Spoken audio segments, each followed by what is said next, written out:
Humbled and appreciate that. You know, that song we just heard, how many have heard that on the radio before? You listen to the same radio station I do. That's awesome. Man, if the prodigal son story had a song behind it, I think that would be it, right? Like, I've taken the path that you would never want for me. I gave you hell for all these years, and now I bet my life that this is where I'm supposed to be, right? As he came home and all that kind of stuff. So Jillian, thanks for doing that. Appreciate it. This morning we're starting a brand new series called Finding Our Way Back to God. And I gotta do something real quick. Soapbox for a minute, just chill. And it isn't, if you're here, you're like not really a believer, not really sure about this God stuff, my talk right now isn't for you. So you can just take a break and listen to me kind of yell at church people for a second. So you're like, yes! No, so here's the deal. The series I'm doing is one of those that you might consider seeker sensitive. You know what I'm saying when I say that? Right? And sometimes I've heard this before here. Pastor, actually I had someone tell me one time, Pastor, I'm not coming to this church anymore because you only talk to people who don't know God. You don't talk to those of us who know God, okay? Now, I refrain from saying what really came to my head at that moment, right? Because I would have gotten in trouble for using foul language. But here to me is the problem with that concept, all right? And this is the struggle I have. This is what I want to ask anybody who throws that back at me, okay? My question is, when's the last time you led somebody to Christ? When's the last time you walked through somebody's life and helped them on their journey to where God was trying to get them to go? See, because here's what I understand. I've been in church long enough to understand this. You can have more degrees than a thermometer when it comes to biblical studies and all that stuff. But if you don't get the heart of what this is all about, it's about finding people who, not finding, God's already finding them. It's helping people find purpose and destiny for their life. It's giving them something when there feels like there's nothing inside. Right? And to me, like, that's the meat of all of this. And so if you're in here and you're like, Pastor, I'm with God. I don't need to find my way back to God. So here's my challenge. I encourage you to lean in a little bit closer, because these are the kind of conversations that help us explain to people what God is really all about. Maybe sometimes we don't get to do it because we come into the mindset we have all the answers, when really we should pause for a second and listen to the questions.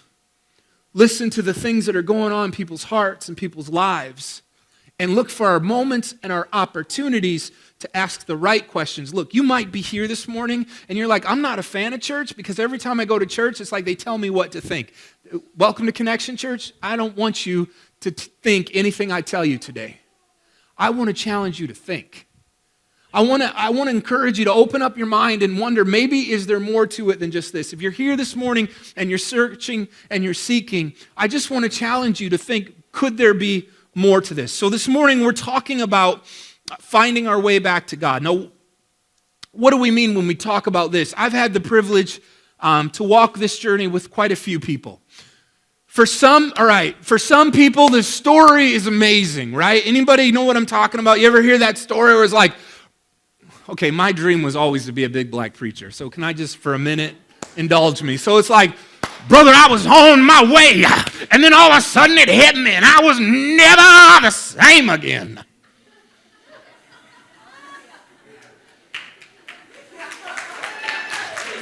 If y'all let me preach that way, I do it every week, but we're in Wisconsin, and people would think that's a little bit on the weird side. Okay? And listen, if that's your story, that's awesome. If you had one of them encounters where you was like, and it was never the same again, you're great, and everybody else hates you. Because, look, that's not my story, right? My story, like my path back to God, feels like 2 steps forward and 4 back. I feel like I'm on this constant journey of trying to get a little bit closer and then screwing up and falling back a little bit, and then a little further and then falling back. And wherever your path is this morning, the thing is this, for the next 5 weeks, we're going to look at these 5 different awakenings, these longings that I believe all of us have. And just because you've had this amazing encounter with God and you're like, oh, it's never going to be the same again. I've had that one experience But my path to God is a continuous one. It's not one that I just arrive someplace and it's over. I think maybe in church we miss it because we tell people, like we get them all emotional and we get to the end of the service and we say, if you'll just come to this altar right now and pray one prayer, it'll never be the same again. And I agree with that to a point, but here's the deal. I say this usually every time I do an altar call or a salvation message. It's the easiest decision you'll ever make, but the hardest you'll ever live. Because it's constant if you're really going to live it. And man, I don't know about you. The world doesn't need more people to claim Christ and live like he doesn't exist. I feel I have a mandate to live out what I say I believe. And so for that process, there's a process. And it's not easy because we're human and we fall really short of what God's expectations or what the standard is for us. We all fall short, and that's why Jesus died, because without his grace, we're all screwed. I mean, there's no hope at that point because we can't be good enough. That's what I'm trying to say. Like I get some people, it's like, Pastor, I just want to be a good person. That's great for you. I'm not. I know I'm not. I remember me before Jesus. That wasn't good, right? That person was not a nice person. Although I had a revelation this morning. It's kind of crazy. Like, sometimes I get accused. Like, I'm sure there's possibly restraining orders going to be filed on me because they're like, Pastor, I don't know how you did it or where you were, but it was like you were at my house listening to my conversation all week. Because what you said was everything I'm going through right now. And I'm watching for you, buddy. Did you bug my house? What's going on? Look, I believe God's just given me the ability to kind of get people, right? Like how to understand people and how to speak to people in a way that it makes sense, okay? And as I was thinking about that this morning, I'm like, where did that even come from? And I got it. It's from when I was a kid, man. I was a schemer.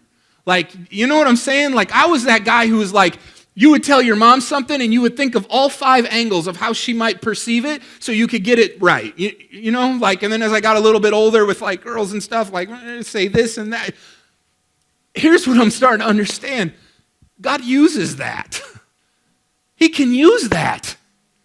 Because now I think different. Like when I'm preparing a message, I'm thinking about how is the person in my audience who's over 60 going to hear this? How's the person who's under 20 going to receive this? How's the person who doesn't really care about God, how's this going to get to them, right? And I'm understanding now how God takes all of this. This is what I love about God. He's a strategist, and we're going to talk about this a little bit more. But he is an absolute strategist. He's got a plan. And even when I do stupid things, he's still got a plan. And he's able to take my mess and make something awesome out of it. And so I want to unpack that whole thing today. So for the next 5 weeks, we're going to talk about these different longings. And look, whether it's for the first time that you're coming back to God or yet again, how these longings and stories of our lives affect us. And so what I want to do is I have a few stories that I want you to hear, life stories, people's stories. Because here's the deal. This is what you need to know. Because some of you might have walked in the room today and thought, I'm going to spontaneously combust when I walk into a church, right? Because if they only knew what happened last night, I just want to encourage you, you're in the right church. We believe we're a come as you are church. Not one person you see in this room is perfect. If they tell you are, they're liars. Because we're not. We all have our issues. We all have our mistakes. We all have our stories. But it's amazing how we see God take our stories and use them to write a brand new story in our life. And so I want you to watch these for a second. My father was an alcoholic, so I grew up in that type of a home. Once I became of age, drinking was just natural. I saw it, I did it, participated in it, got heavy into it. My first marriage was not very successful, and it ended fairly soon. I had a daughter with my first wife, and I was very into being a daddy. Having my daughter gone was very, very difficult. And it was probably at that time, as far as from a drinking standpoint, it got a lot heavier. Got married again, got into the same habits, same routine. My first marriage lasted 5 years. I had a daughter, got divorced. My second marriage lasted 5 years. I had a daughter, got divorced. Didn't really learn from my experiences. It was more a day-to-day, I want to feel good today, however that was. Alcohol, sex, success at work. There was no real foundation of anything significant that I was searching for. That was rock bottom for me. I've had 2 failed marriages in 10 years, 2 daughters that are no longer with me on a day-to-day basis, and I'm by myself at this point.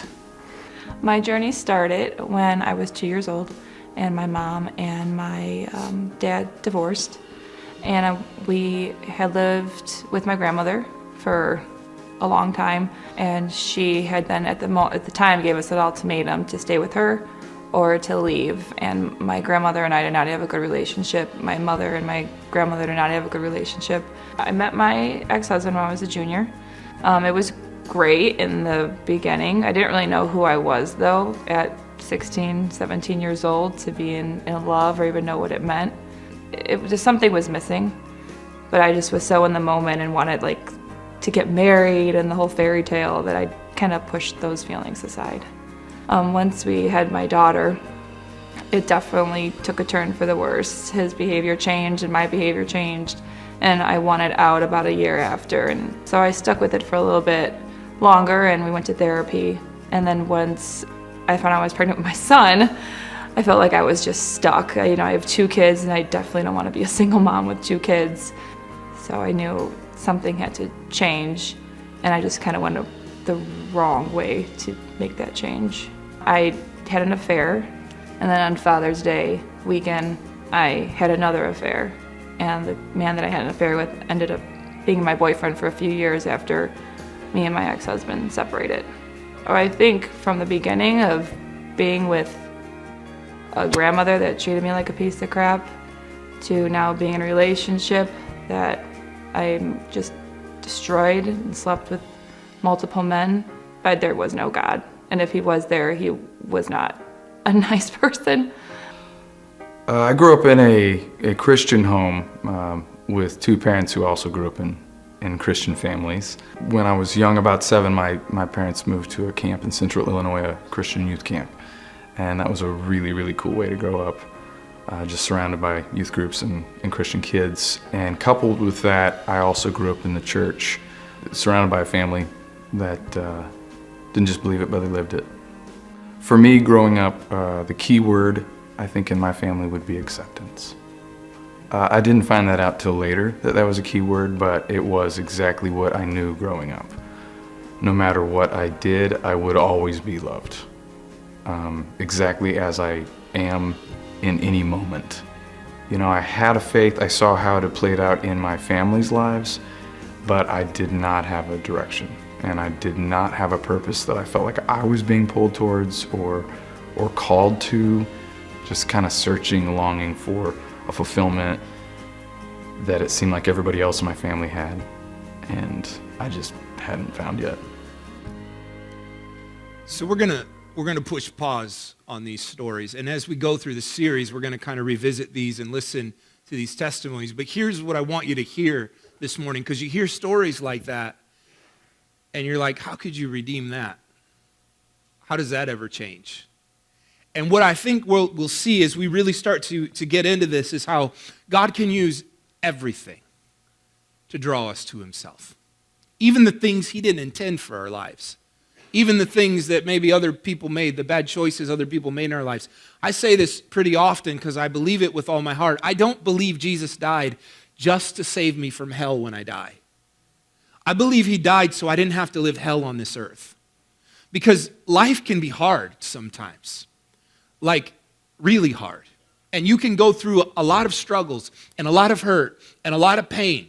And if there's no redemption to that story, if I just have to live with the consequences of the mess I've made, and I believe this with all my heart, nobody in this room has ever hurt me more than me. Nobody in this room's ever deceived me more than me. I can't make myself better. And so, but more than those stories, I'm interested in your story this morning. Can I ask a question? Have you ever felt that same kind of emptiness before? You ever had that similar feeling like those guys expressed in the video where you know what it's like to have a longing that just goes unfulfilled? Where there's something inside of you that desires more, but it seems like it's like a thirst that's never quenched? Or maybe to ever end up, anybody ever said this to yourself? You end up in a place that you're like, I never thought I would be here. I never thought I'd be in this situation. I never imagined for a moment I would be here. Or that feeling that deep inside that just says, there's got to be more to life than just this. See, I believe that those longings are universal and they show up everywhere. They show up in the stories that we write. They show up in the movies that we watch. They show up in the songs that we sing. So this morning, we are going to have some fun. Y'all like fun? Okay, we're going to have a good time. We're going to do a little thing. We're going to check out some songs, some older songs, some one I don't know how it got in there, but whatever. And you'll understand why. But here's what we're going to do. We're going to start the song, and then once you know it, you got to sing along and complete it. All right? And these are examples, I think, of those songs that show the longing that's in each of us. So are we ready? All right, first song. Here we go. That's not what I'm looking for. All right, good job. Good job. Nailed it. Okay. How about our next song? I said to him, you can't always get what you want. Oh, she's like, come on now. She's ready to have church. All right, how about our next one? I was looking for love in all the wrong places. Look, we got a choir going this morning, right? Put the right songs on. Like worship, people are just like, put the right songs on and everybody's singing, all right? How about one, okay, country. Like, all right, just honestly, I hate country. I stopped listening to country when I stopped breaking up with girls. It's like I don't go to movies to cry. I don't want to listen to music to make me depressed. I'd rather you catch my hair on fire and put it up. Well, I don't have any, but if I did, then you could put it out with a sledgehammer than listen to country music, all right? Just not a fan. All right, so a last one. This will be a little more for our younger people. They might know this one. I don't want you to leave. Will you hold my hand? Oh, won't you stay with me? See, y'all listen to the same radio I do. Awesome. In all those songs, there's this idea about longings, right? I'm looking for the right kind of love. Stay with me. I believe it's universal that every one of us long to be loved. I don't care who you are. In fact, here's the truth. I've traveled quite a bit. I've been to 26 countries. And every country I go to, these longings are all the same. Everybody wants to be loved. Everybody wants to have purpose. Everybody wants their life to have meaning and matter. I don't believe there's anybody in the world, though, or in our country, should say, that exemplifies this more than a guy by the name of Glenn Wolfe. Glenn Wolfe has the record for the most marriages in the United States. Anybody want to take a guess on how many marriages Glenn has had? 37. Holy wow. No, it's close. 29. 29. Yeah. His longest marriage lasted 7 years. His shortest lasted 19 days. Guess what he did for a living? Was a marriage counselor? No. No, better. He was a pastor. He was a Baptist pastor. Not if you're Baptist, no offense, don't sweat that. Here's the question I'd ask Glenn Wolfe, like, why didn't you stop? You know what I mean? Like after the fourth marriage, why didn't you go, it's not working, right? There's something just not right.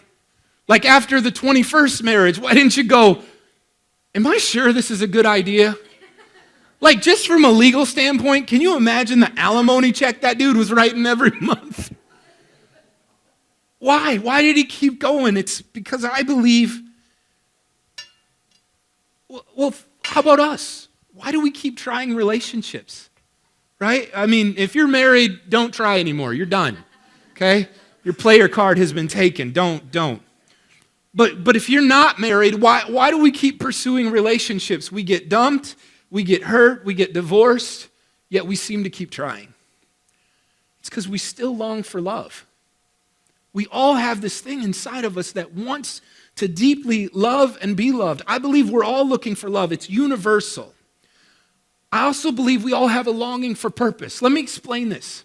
When you were a little kid, right, like growing up, what'd you want to be when you get older? An astronaut. Okay, there you go. Who else? What'd you want to be? A librarian. Okay, awesome. I have a weird childhood, all right? So this will explain it. I either wanted to be a pastor like my grandpa, or I wanted to be in the mafia. I'm not kidding, man. Like, those guys were cool. Now, I didn't know, like, maybe I watched Godfather way too young, but, like, they always had nice suits on. They were driving the, like, Cadillacs and the Lincoln. I mean, they were the man, right? So I either wanted to be a pastor or the mafia. But here's my point. Why do we dream about those things when we're 5, 6, 7 years old? We don't have bills. We don't have any responsibilities. Why would we care about what we want to be? Why did some of you go, when I get older, I'm going to play for the Green Bay Packers, right? Why did some of you say, when I get older, I'm going to be a fireman? It's because I believe that hardwired into every person, God put purpose inside of us. There's a desire to be something, to do something, and that's directly related to who created us. Because he's the ultimate purpose maker. God does nothing without purpose behind it. Now, here's a little bit of pushback right here, because if you've gone through hard things in life, you're like, what was the purpose of that? I don't believe, and this is coming from a guy whose dad's in prison now for the 3rd time, I don't believe God wrote that script for your life. I do believe, however, because other people make bad choices sometimes, you have to pay the price for other people's dumb decisions. But God didn't intend it to be that way. And like I said earlier, the reason God is so great is he can take the mess I made and the mess other people made in my life, and my life doesn't have to be a mess just because other people made bad decisions for me. That's God's grace, his mercy. It ain't easy. It ain't easy to change. It ain't easy to forgive. It ain't easy to walk away from mindsets that have locked you in for life. But it's possible through the power of Christ. That's what I found to be my truth. And so this morning, that's the idea I want you to understand is I believe everyone in there of us, there's a longing to do something that matters. I remember the most depressed I've ever been as a man is when I was unemployed. Because I just wasn't made to sit and do nothing. You know what I'm saying? Like, I can go through a bad relationship, I could go through hard times, but when I didn't have a job, I felt like empty, like purposeless. And we all have this longing for purpose. We long for meaning. We want answers to the big why questions. I'm sure many of us here have gone through enough pain in life to ask God one time or another, why? Why this? Why that situation? Why did that have to happen? And again, I believe the reason we ask those questions is because there's a God who created us. And hardwired in us is this idea of injustice. When we sense injustice, we want to make it right. Even when you're a little kid and somebody says, I'll do this for you, and they don't do it, there's a part of you that says, that wasn't right. Where did that come from? I believe it's because God made us, and when he shaped us, he put these things inside of us that are part of him. Look, I believe God looks at the world and goes, I want to make this right. I want to flip the script. See, some of us, we think religion is about coming to church and Bible and all that stuff, and there's an aspect to it that. But James tells us this, that religion that God our Father finds is pure and faultless is taking care of orphans and widows, those who can't take care of themselves in their distress, and not letting yourself become polluted by the world. Some are like, Pastor, then why did we have those songs in church? I don't think that's what he's talking about. He's talking about we live in a world that says it's all about me, and he's saying don't get caught up in that mindset, because that mindset misses the whole point. I mean, how could you amass so much money and see so much hurt and poverty in the world and not be compelled to do something for it? See, God says, look, it's all about this. Take care of people that can't take care of themselves. Be me to those who need me. And don't get caught up in this world's mindset, because it's empty. It'll leave you longing. You don't believe me? Look at people who are successful. How many failed marriages? How many drug addictions? Look at Hollywood just for a second. These people have everything, yet it seems like they have nothing. Because what they're looking for, the longing they're looking for, I believe can only be fulfilled by the Creator that made you. You cannot fulfill it through other ways. It's a longing placed inside of us by God. I think we're hardwired from the very beginning with these longings from God. And I think this is where sometimes, and listen to me, lean in for a second, this is sometimes where church and religion get it wrong. The problem is not that we have the longings. The problem is that we seek to fulfill them on our own. It's not wrong to have these longings. It's not wrong to want to be loved. It's not wrong to want purpose. It's not wrong to have these desires. The problem comes when we try to fulfill them on our own. And here is the good news. As you start to awaken to these longings and the truth about where they can be satisfied, that can actually mark the very beginning of your journey back to God. Turn in your Bibles to Luke chapter 15. If you don't have a Bible, or you don't have it on your phone, don't sweat it. We'll put it up on the screen. Luke 15, we're going to go to verse 11. We're going to look at a story of a young man who had these longings and how he tried to satisfy them. Luke 15,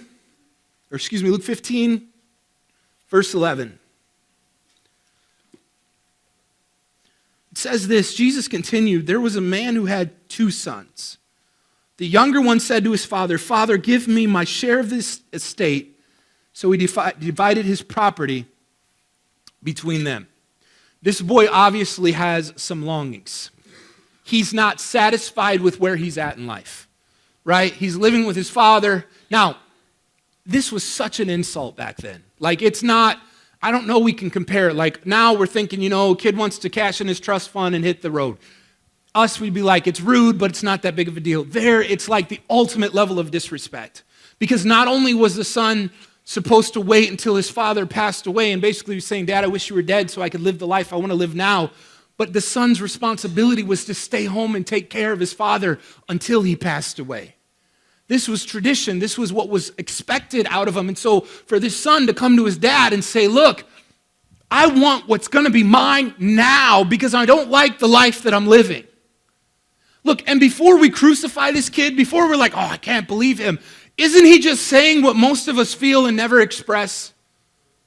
I'm just not happy with where life is. I just think that there's something better over there, that if I could just get there, things would be different. And I think that's what he's giving us. He's like telling, Dad, I don't care if you live or die anymore. I just want a different life. I can't live this way anymore. Isn't there times in life where we feel like life has not given me what I hoped for, and I want something a little bit more? Life's not bringing me what I wanted. Life's not bringing me what I deserve.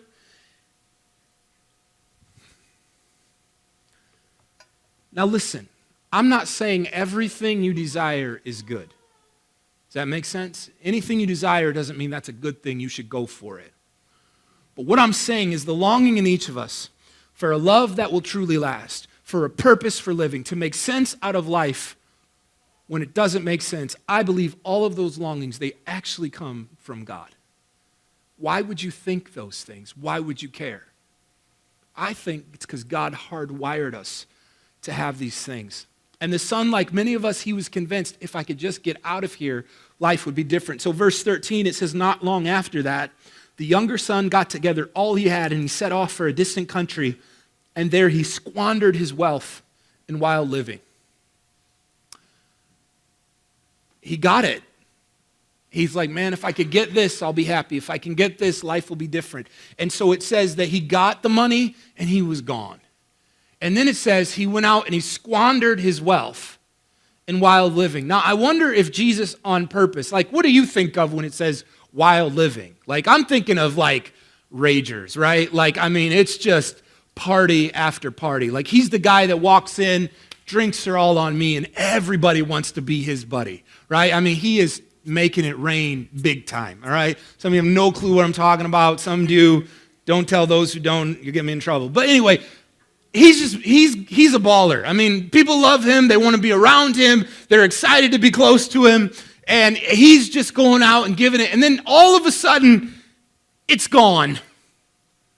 It's all gone. He blew it all. He wasted everything.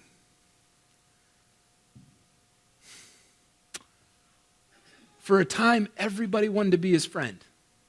And then when you go to verse 14, everything changes. It says, and after he'd spent everything, there was a severe famine in the whole country, and he began to be in need. Why would he be in need? I mean, wasn't he the guy? Wasn't he the one buying everybody everything? Do you ever wonder if he was going back to those same people that said they were his friends when he was buying them stuff? And like, hey man, I'm hungry. And they're like, dude, I don't even know you. Who are you? Right? Because isn't that how it goes most of the time? Like, people will love you when they can get everything they can get out of you. And then when you have nothing left to offer, they don't have time for you any longer. They don't want you anymore. Man, this kid, he thought, if I could just get there, do this, and he goes and he does it because he has this longing for something more in life, and he expends everything he has, and now he's left with nothing but emptiness. And if it ended there, it's sad enough, but it goes further. It goes to verse 15, and it says, so he went out and he hired himself out to the citizen of that country who sent him into the fields to feed pigs. For a Jewish man, it doesn't get worse than this.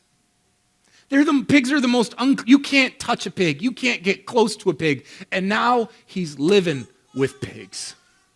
Now he covets the slop that gets poured into their slop bucket. And doesn't reach in to take any out, because if he does, he might get fired and lose his job.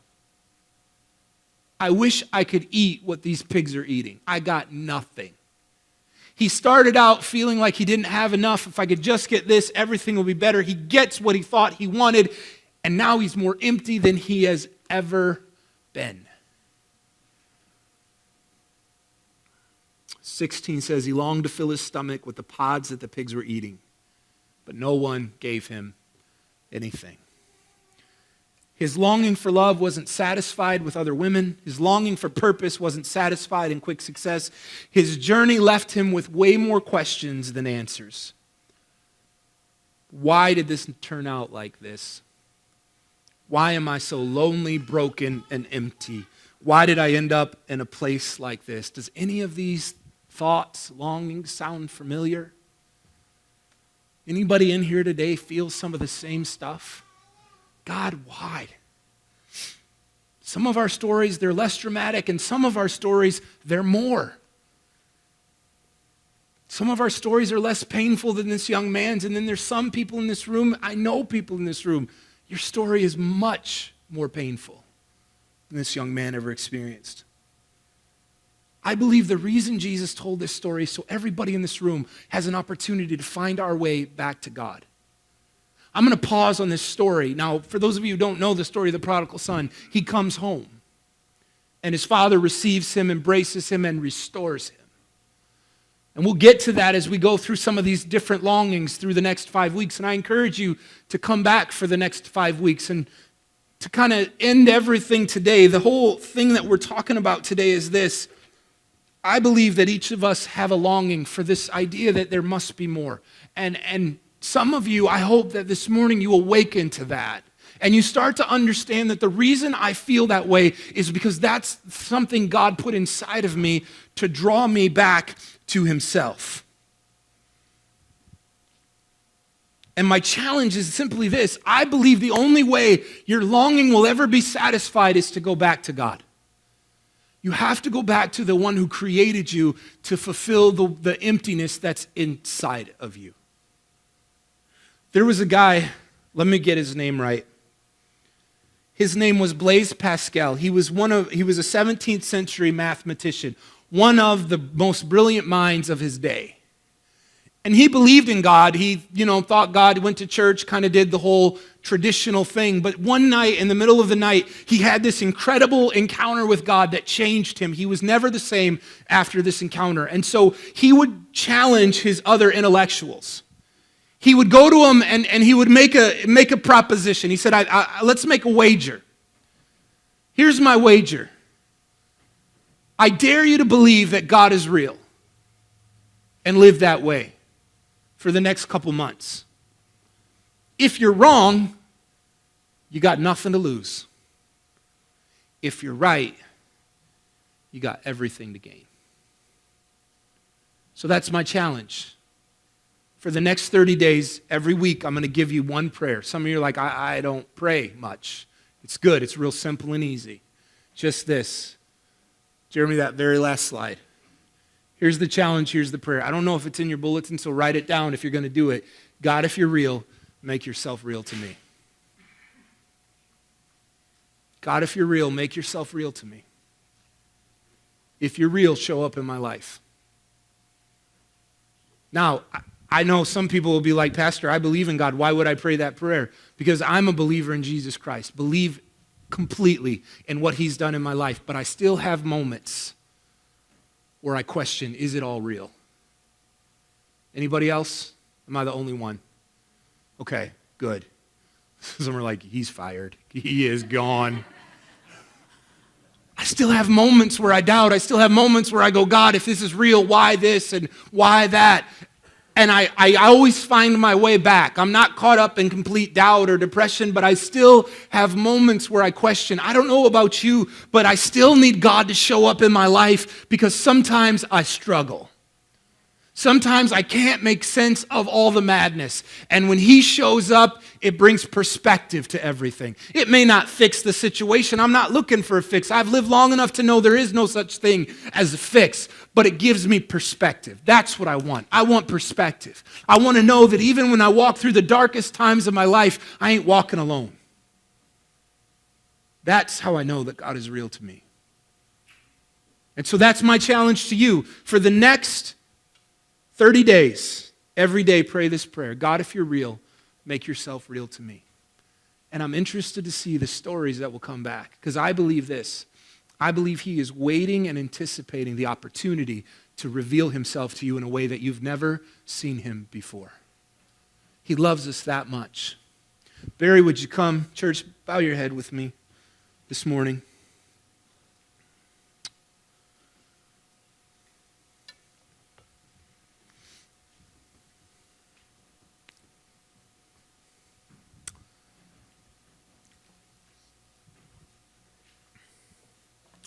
The greatest awakening there ever is in anybody's life is that one moment where we make a choice to surrender our life to God's. There's no like, I mean, I wish I could say you do 1, 2, 3 and this is how it works, but it's this progressive idea that I'm giving my life back to the one who created me. I'm letting him take control and direction. And that's so not easy, especially for control people like me, to relinquish control, to let somebody else give you instruction on how you're supposed to live your life. That's not an easy process. That's not an easy journey, but it was never meant to be easy. It's sacrifice. It's letting go. But here's what Jesus says, whoever loses his life will find it. To me, that's the culmination of everything we've talked about this morning. He's saying, if you'll give me your life, you'll find what it's always supposed to be about. Pastor, I'm not looking to sign up for any kind of religion. It isn't even about that. It's about signing up for the opportunity to see if that purpose that God talks about is real for you too. It's about deciding that my longings that I have in my life, I'm no longer going to try to fulfill on my own because I've tried that. And sometimes it's left me more empty and hurting than I did before. So after I've exhausted all my efforts, why not give him a shot? Why not give it a chance? If it doesn't work, it didn't work. But if it does, and I could truly find the answers that I'm looking for, the answers for the longing that are deep within my heart, could you imagine what the rest of your life could look like? Could you imagine how awesome it would be for God to not get rid of the story of your life, but to close one chapter and take his pen out and start to write a brand new one? And the chapter he writes is better than anything you ever thought your life could be. I believe that's what he's offering today. It's not a cheap price. It's not easy. You have to give up a lot. But the reward is so much greater than the cost. So here's my question. Is there anybody this morning who's here and you're like, Pastor, I've never truly committed my life to Christ. I've never truly asked him to come in and forgive me of my sins and to cleanse me of everything I've done wrong. I've never asked him to be the Lord of my life, but today I'm ready to make that choice. Today I'm ready to do things different. Today I'm tired of living the way I've been living. I'm ready to make a change. If that's you, with nobody looking, just raise your hand and say, pray for me, man. I need to make a different choice. Thanks, I see your hand. Anybody else? Thanks, man, I see it. It's great. Great decisions you guys are making today. Great decisions. Thank you. You can put your hand down. Here's what the Bible says. If you raised your hand or you didn't, doesn't matter. It's as simple as it's faith. It's saying, God, I invite you, come into my heart. Be the Lord. What is that? We don't get that word in our day. It just simply means this. You're the ruler of my life. You get to make the call. I'm going to live my life based on your word and not my own feelings or emotions or my own thoughts or ideas. I'm going to try and do my best to live my life according to you. And I believe that the opportunity for me to do this is because not only did you live, but you died. And after you died, the Bible says 3 days later, you rose from the dead to give me opportunity, to give me a ability to overcome the things I struggle with. The Bible says if you confess that, believe that in your heart, you're saved. But there's a process that continues, and here's my other question, challenge. How many this morning would pray, God, awaken me to the ability to see the longings in my heart and how to find fulfillment with them in you? How many need that? Just raise your hand and say, I've got these longings, God. I need more, and I need it from you. God, I want to pray for these people right now. God, you know where they're at. Here's the awesome thing is you get their story. You know their story better than anybody in this room. You even know their story better than they know their story. And Lord, there are people in this room, they're really hurting today, and they've struggled. And it's like they're trying to hold their life together. It's been broken so many times. I get the picture of like a little kid who broke his mom's vase and trying to glue it back together. And every time it seems like you got it, it falls apart again. And there's people that's the story of their life right now. And God, we're not needing you to fix it. We need you to restore it. I don't want to walk through life broken and cracked because of all the dumb decisions I've made or dumb decisions other people have made. I want to walk whole. And you promise me I can have that. So I pray for those people in here with those longings, with that feeling of just can't hold it together. I ask in the name of Jesus that you do what only you can do and you start the process of restoration. Now, restoration, it takes time and it takes patience and it takes process. But God, give us the ability to give you that time, to be patient with you and patient with ourselves, as the word promises that he who's begun this good work in us will be faithful to complete it. Complete your work. Restore, heal, and rebuild this morning. In Jesus' name we pray. Amen. If you made any decision today or you need special prayer, on inside of every bulletin is a communication card. On that communication card, if you just mark, I made a commitment to Christ, we'd love to reach out to you and do anything we can to help you, because it's not an easy decision. It's easiest you'll ever make, hardest you'll ever live, but we're willing to come alongside and do whatever we can to help you walk it out. Church, thank you so much for letting me share this with you today. I pray that it ministered and touched your heart. Mike, would you come as we get ready to close?